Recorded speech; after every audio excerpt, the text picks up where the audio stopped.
Somebody had wound the clock in the lighthouse kitchen. That building has had no electricity for over a decade.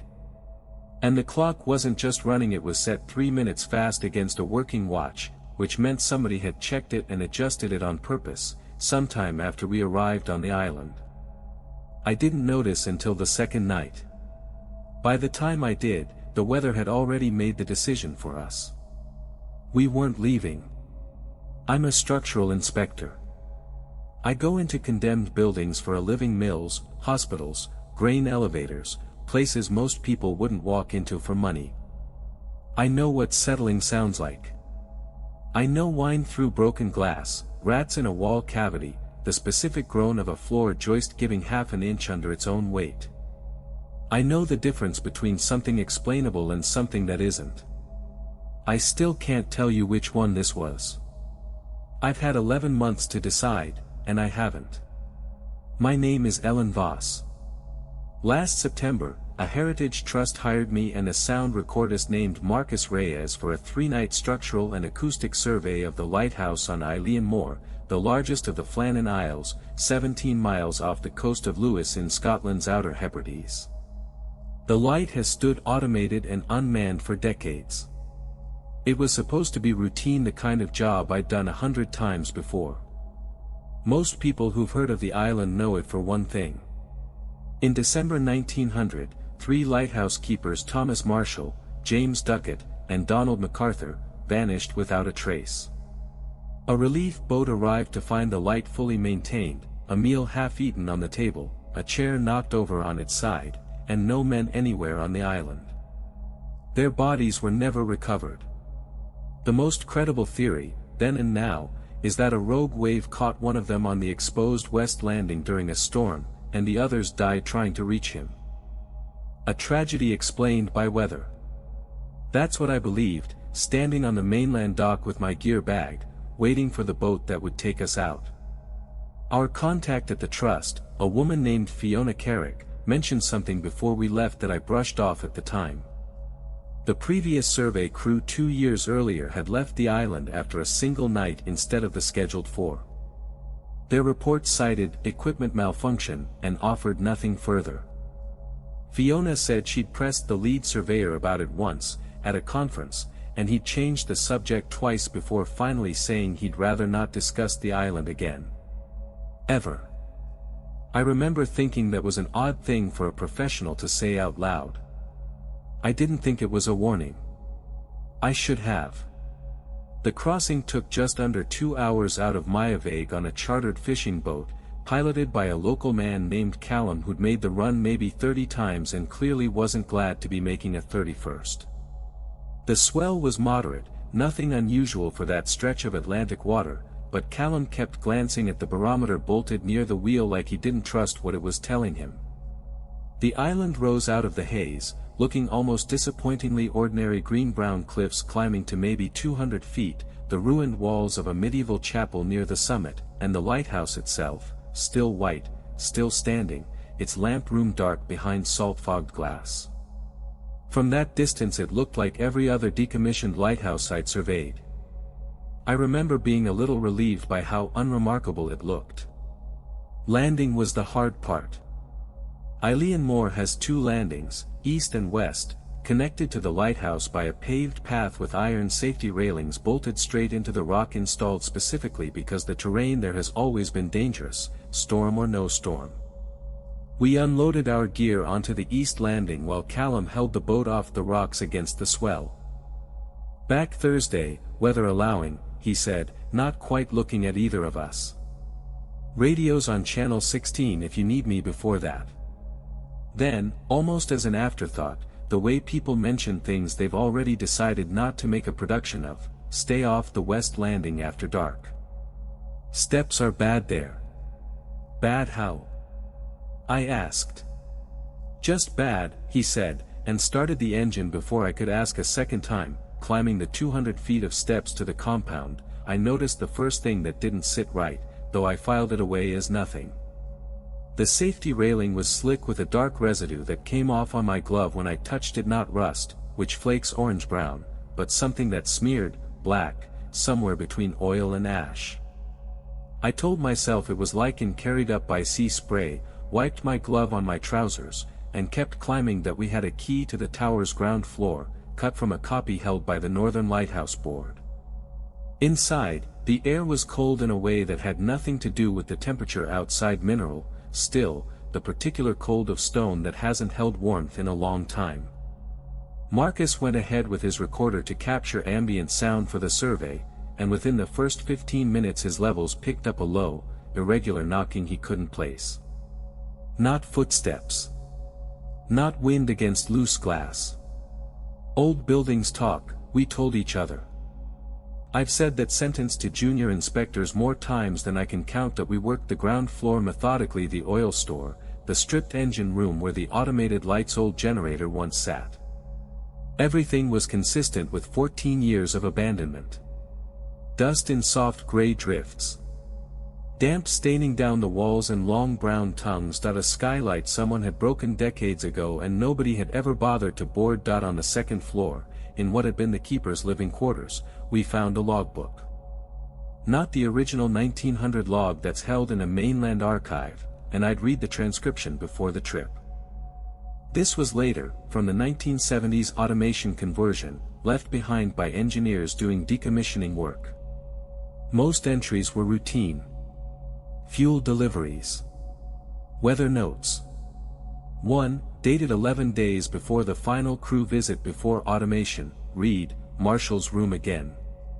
Told Jay not to log it. Nothing there. Door was open, that's all. There is no other Marshall on record connected to that site in the 20th century. The name belongs to one man, and he's been dead presumably since 1900. I photographed the page. Marcus asked if it meant anything. Somebody's private joke, I said. Nickname for a drafty room. That's all it is. I believed that when I said it. I want that on record.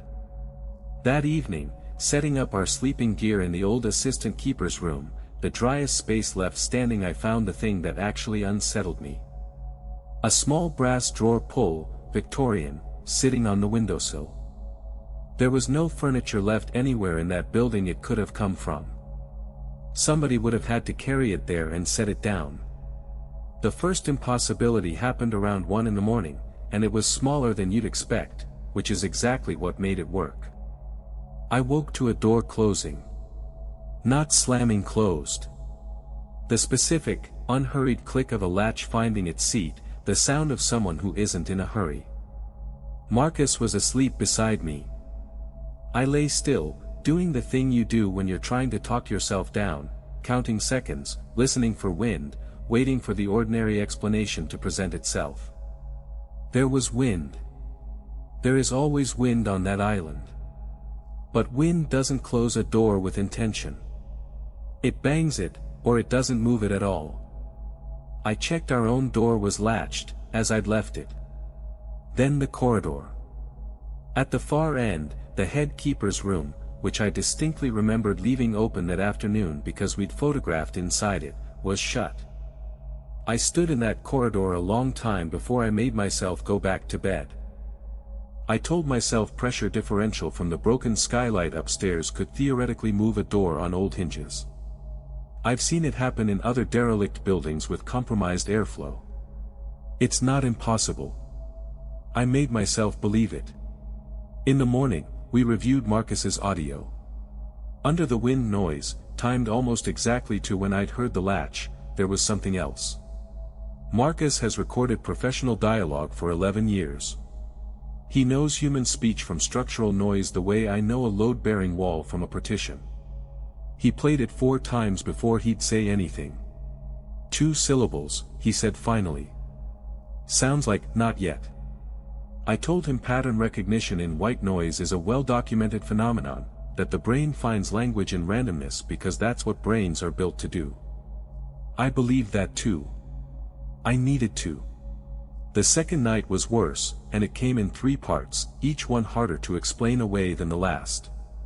First, Marcus found wet footprints on the tower's spiral stairs, ascending from the ground floor toward the lamp room.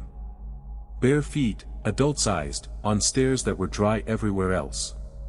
It hadn't rained. Neither of us had gone up barefoot. I checked the exterior stonework for leaks near that section of wall and found none. Second, we climbed to the lamp room together, neither of us willing to separate anymore, and through the filthy glass watched the weather change faster than any forecast had suggested it would, a wall of cloud rolling in off the Atlantic, the sea beneath us going from slate gray to near black in under 20 minutes. Callum's warning about the West Landing stopped sounding like local superstition and started sounding like a man who'd seen that exact sky before. Third, the one Marcus still won't fully discuss the radio, tuned to channel 16 in case we needed Callum early, produced 11 seconds of a voice pattern neither of us transmitted or received. Badly distorted. 3 words, repeated once. Marcus is certain the first word was a name. He won't tell me whose. I don't fully believe he heard what he says he heard, and I also don't think he's lying about hearing it. By then the wind outside had reached a pitch that made the whole tower hum, a low frequency I could feel through the soles of my boots. I've stood in buildings under genuine structural stress. This felt like that. Except nothing about a stone tower's construction should produce a resonance like it, and I would know, because diagnosing exactly that kind of failure is, professionally, my entire job. That night, unable to sleep, laptop battery down to 11%, I went back through my saved copy of the original 1900 investigation. The investigating officer, Robert Muirhead, had noted something I'd read before and not weighted properly, that the West Landing's crane and mooring ropes were found completely undamaged, while wave debris was found much higher on the island than that week's recorded conditions should have produced. Strange enough for him to mention specifically. Not strange enough to change his conclusion. What I hadn't clocked before was the interval. The relief crew's final approach in 1900 came 11 days after the keeper's last confirmed log entry. The 1970s engineer's note Marshall's room again was dated 11 days before his crew's final visit before automation. 11 days. 70 years apart. Possibly nothing. I know confirmation bias when I'm committing it in real time. But sitting in that tower with the storm shaking the walls around us, it stopped feeling like coincidence and started feeling like a schedule I didn't have enough information to read. Neither of us slept the rest of that night. By the third morning the storm hadn't broken. Callum radioed to say the crossing wasn't safe, that he'd try again the following day if conditions allowed. We were, in every practical sense, stuck on the island with no way to leave it. I want to describe what happened that afternoon as plainly as I can, because it's the part one trust least and fear most. Marcus went down to the ground floor to check our gear had stayed dry. When he didn't answer my second call down the stairwell, I went to find him. He was standing motionless in the old oil store, facing the wall, not responding to his name. When he finally turned, his face had the particular blankness of someone doing math they don't want the answer to. "Was that you?" he said, calling my name from the stairwell just now. I hadn't called his name from the stairwell. I'd called it from the doorway above him, one floor up, close enough that there was no mistaking the direction. We didn't discuss it further. We moved everything into a single room and jammed the broken bolt as far as it would go, and we waited out the daylight in near silence, listening to the storm and, underneath it, at intervals neither of us could predict, something that might have been footsteps on the stairs, might have been the building working under storm load stress the way old stone does, might have been nothing at all. Neither of us checked. I've inspected collapsing buildings alone in the dark. I would not go check that stairwell for any amount of money. Near dusk, the knocking Marcus had recorded on the first day started again. 3 floors down. Then 2. Then directly beneath the floorboards under our feet, evenly spaced, patient, like something counting off a distance it already knew by heart. Callum reached the east landing the following afternoon, once the swell had dropped enough to risk it. We didn't wait for an escort down the steps. We left half our equipment behind rather than lose 5 more minutes in that building. On the boat back, Backing up Marcus's audio files before we lost signal, I found something we'd both missed. A photograph I'd taken of the brass drawer pull on the windowsill, the first night in the corner of the frame, barely in focus, a second object neither of us remembered placing or noticing, a small tin cup, upright, set down as if someone had just finished drinking from it. There was no tin cup in that room when we packed to leave. I've checked the photograph a dozen times since. It's there. I didn't put it there. The Trust's final report cites structural instability and environmental interference with recording equipment as reasons our assessment was incomplete. Fiona didn't ask for details when I handed in my portion. I didn't offer any. I looked into the 2 previous survey crews after we got home. Both left early. Neither filed a full account of why, and one of the surveyors, when I finally reached him by phone, told me he'd rather not discuss the island again and hung up before I could ask a second question. I still believe, mostly, that there's an explanation for all of it: resonant frequency, pareidolia, 2 sleep-deprived minds finding patterns in noise that isn't there. I believe that here, at home, with the door locked and the lights on. But somebody wound that kitchen clock, and set it 3 minutes fast against a working watch. And the last clean thing on Marcus's recorder, before we sealed the gear for the crossing home, is a voice, close to the microphone, finishing a count it had started 3 floors below us an hour earlier. It gets to 3. And it stops.